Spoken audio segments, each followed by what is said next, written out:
Vi säger God jul!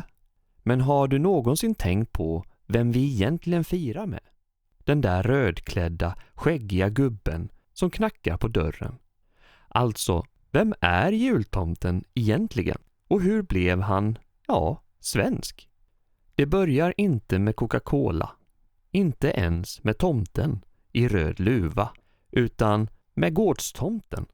För länge sedan trodde folk att varje gård hade en liten tomte. En sorts naturväsen. Han höll ordning, tog hand om djuren och såg till att allt gick bra på gården. Men bara om man visade respekt, för gick något fel kunde det vara tomten som blivit sur. Därför ställde man ut gröt på julafton. Inte som pynt, utan som gåva. För om tomten fick sin gröt, då höll han sig på gott humör. Men sen, på 1800-talet, hände något. Kyrkan och industrialiseringen förändrar Sverige. Gamla folktron blandas med nya traditioner. Och samtidigt kom inspiration utifrån. Och julen har ju kristna rötter. Den firas till minne av Jesu födelse. Och i kristen tradition fanns också Sankt Nikolaus. En biskop känd för sin godhet och sina gåvor till barn och fattiga. Hans berättelser spreds över Europa och blev grunden till det vi idag kallar jultomten. Från Nederländerna kommer Sankt Nikolaus, barnens beskyddare. Från Tyskland julbocken som delar ut klappar. Och från USA en viss Santa Claus. Alla dessa figurer smälter ihop och sakta men säkert föds den svenska jultomten. Han flyttar från ladugården till vardagsrummet, byter ut grötfatet mot julklappar och blir mer mänsklig, lite snällare och betydligt rundare.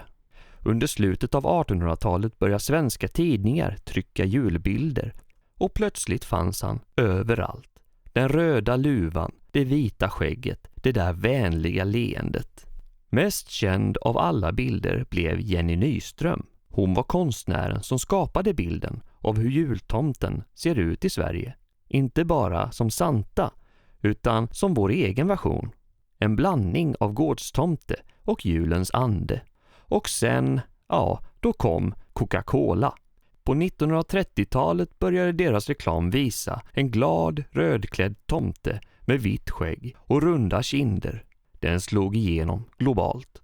Men här i Sverige, vi hade redan vår egen. En lite mer jordnära tomte som knackar på dörren. Som själv kommer med klapparna istället för att smyga ner dem i en strumpa. Han är en mix av allt det där. Lite gårdstomte, lite Sankt Nikolaus, lite Santa Claus.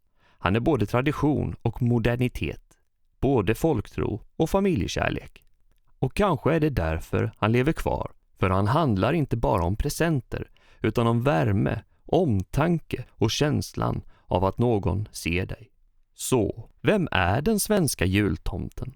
Han är gårdens gamla väsen som blev julens symbol för generositet. Enkelt sagt.